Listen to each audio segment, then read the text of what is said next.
Fact number 1. మనం పొరపాటున ఏదైనా స్టవ్‌ని గాని, లేదా వేడిగా ఉన్న వస్తువుని గాని ముట్టుకుంటే, ఆ వేడి మన బాడీలోకి చాలా వేగంగా ట్రాన్స్‌ఫర్ అయిపోతుంది. మన బాడీలో ఉండే నరాల యొక్క చివరి భాగం ఈ వేడిని గ్రహించి సిగ్నల్స్ రూపంలో మన బ్రెయిన్‌కి మెసేజ్ పంపిస్తుంది.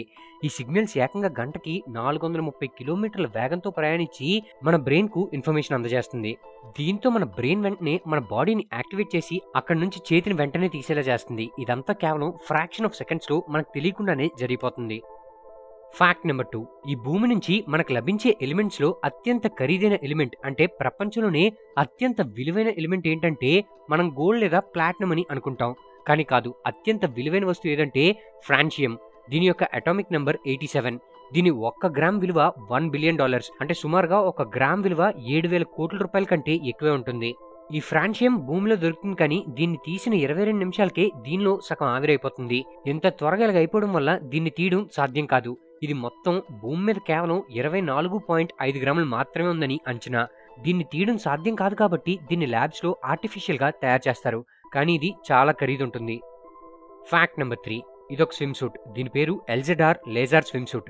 దీన్ని ఒలింపిక్స్ నుంచి బ్యాన్ చేశారు. ఎందుకంటే ఇది వేసుకున్న స్విమ్మర్స్ మిగిలిన వారి కంటే చాలా వేగంగా వెళ్తున్నారట.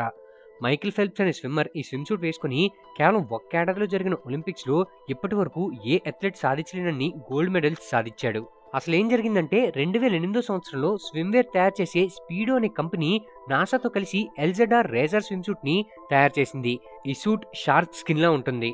ఈ సూట్ నుంచి వాటర్ చాలా ఈజీగా బయటకు వచ్చేలా ఉంటుంది. అలాగే దీనిలో ఉండే ప్యానెల్స్ స్విమ్మర్స్ ని స్విమ్ చేసేటప్పుడు కరెక్ట్ పొజిషన్ లో ఉండేలాగా చేస్తుంది. ఈ స్విమ్ సూట్ వేసుకుని కాంపిటీషన్ లోకి వచ్చిన స్విమ్మర్స్ అంతకు ముందుండే అన్ని వరల్డ్ రికార్డ్స్ ని బద్దలుగొట్టారు. అక్కడ స్విమ్మర్స్ క్లబ్ లో ఉన్న వారందరికీ రికార్డ్స్ చూసి బుర్ర పాడైపోయింది. కానీ ఈ సూట్ వచ్చిన ఒక్క సంవత్సరంలోనే దీన్ని ఒలింపిక్స్ నుంచి అలాగే మిగిలిన కాంపిటీషన్స్ నుంచి బ్యాన్ చేశారు. ఇప్పుడు ఒలింపిక్స్ లో అందరూ నార్మల్ ఫ్యాబ్రిక్ తో తయారు చేసిన స్విమ్ సూట్ ని మాత్రమే ఉపయోగిస్తున్నారు. Fact number 4. మీకు తెలుసా ఇండియాలో ఉన్న హైయెస్ట్ పేయింగ్ జాబ్స్లో డేటా సైన్స్ ఒకటి. మన ఇండియాలో డేటా సైంటిస్టులకి యావరేజ్ శాలరీ 16 lakhs per annumగా ఉంటుంది. మరియు అబ్రాడ్లో అయితే 80 lakhs per annumగా ఉంటుంది.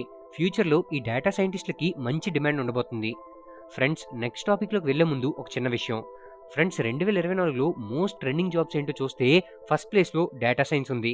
సో మీరు కూడా డేటా సైన్స్ ప్రొఫెషనల్ అవ్వాలనుకుంటే ఒడిన్ స్కూల్ బూట్ క్యాంప్ ఒక బెస్ట్ ఆప్షన్. ఇది live instructor led course.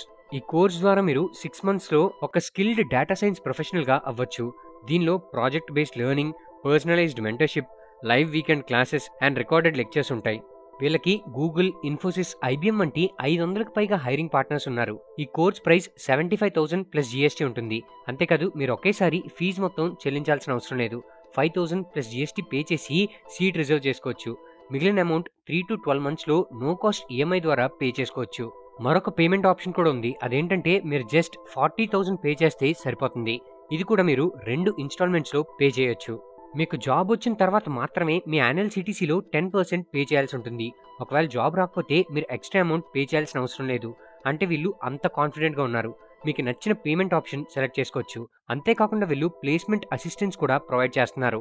Mock interviews కూడా కండక్ట్ చేస్తున్నారు. ఇంటర్వ్యూలో ఎలాంటి క్వశ్చన్స్ అడుగుతారు, వాటికి ఎటువంటి ఆన్సర్స్ ఇవ్వాలి, ఇలాంటి విషయాల్లో ట్రైనింగ్ ఇస్తారు.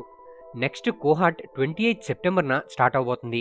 సో ఒకవేళ మీకు డేటా సైన్స్ గురించి ఇంట్రెస్ట్ ఉంటే ఈ వీడియో డిస్క్రిప్షన్లో ఇచ్చిన లింక్ మీద క్లిక్ చేసి మీ కంప్లీట్ డీటెయిల్స్ ఇచ్చి ఫామ్ ఫిల్ చేయండి. వీళ్ళే మీకు కాల్ చేసి డీటెయిల్డ్గా ఎక్స్ప్లెయిన్ చేస్తారు. అలానే మీకు ఎటువంటి డౌట్స్ ఉన్నా అవన్నీ క్లియర్ చేసుకోండి. Fact number 5. చాలా డెవలప్డ్ కంట్రీస్లో మీరు ఒకవేళ నిరుద్యోగులైతే అటువంటి నిరుద్యోగులకు గవర్నమెంట్ ఫ్రీగా డబ్బులు ఇస్తుంది. ఉదాహరణకి ఫిన్లాండ్ దేశం ఏకంగా €800 అంటే సుమారుగా 70,000 రూపాయలు ఫ్రీగా నిరుద్యోగ భృతి ఇస్తుంది.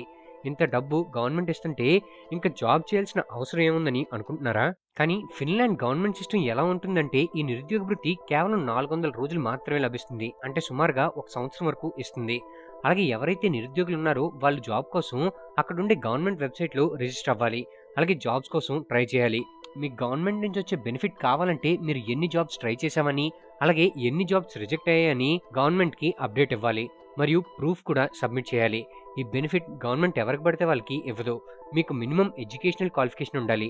ఒకవేళ మీకు మంచి క్వాలిఫికేషన్ లేకపోతే వొకేషనల్ కోర్సెస్లో గవర్నమెంట్ ఫ్రీగా ట్రైనింగ్ ఇస్తుంది. ఇక్కడ సిస్టమ్ ఇలా డిజైన్ చేయడం వల్ల నిజంగా అవసరం ఉన్న వారికి మాత్రమే బెనిఫిట్ లభిస్తుంది. ఎవరైనా ఫ్రాడ్ చేయాలనుకున్నా చేయడానికి పాసిబిలిటీ లేదు. Fact number 6. మనం తినే ఫుడ్ మంచిదా కాదా అని ఎలా కనిపెట్టొచ్చు? రూల్ నెంబర్ 1, సాధారణంగా మనం తినే ఫ్రూట్స్ కానీ లేదా వెజిటబుల్స్ కానీ కొంత టైం తర్వాత పాడైపోతాయి. ఉదాహరణకి ఒక యాపిల్ తీసుకుని కట్ చేసి బయట పెడితే అది కొంత టైంకి కలర్ మారి కొన్ని రోజులకి పాడైపోతుంది.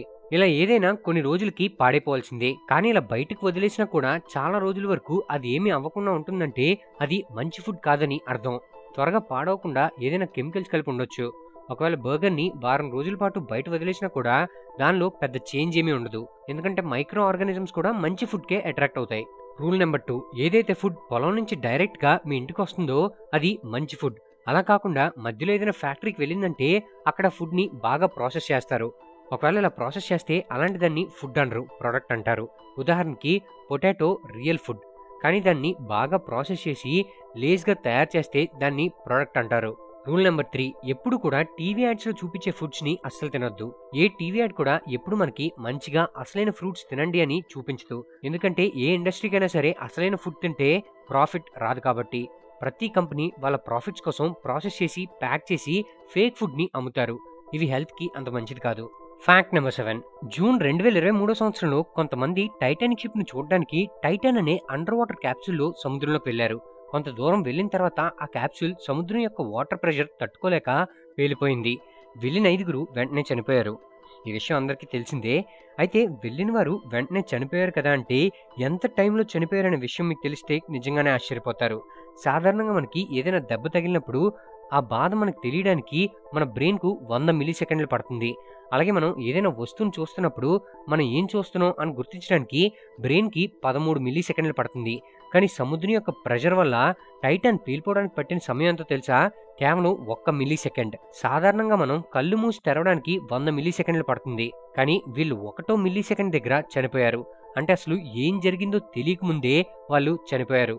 ఫ్యాక్ట్ నెంబర్ 8, 1911 సంవత్సరంలో రవీంద్రనాథ్ ఠాగూర్ జనగణమన రాసినప్పటికీ 1947 సంవత్సరంలో మనకు ఇండిపెండెన్స్ వచ్చేటప్పటికి జనగణమన మన నేషనల్ యాంథమ్ కాదు.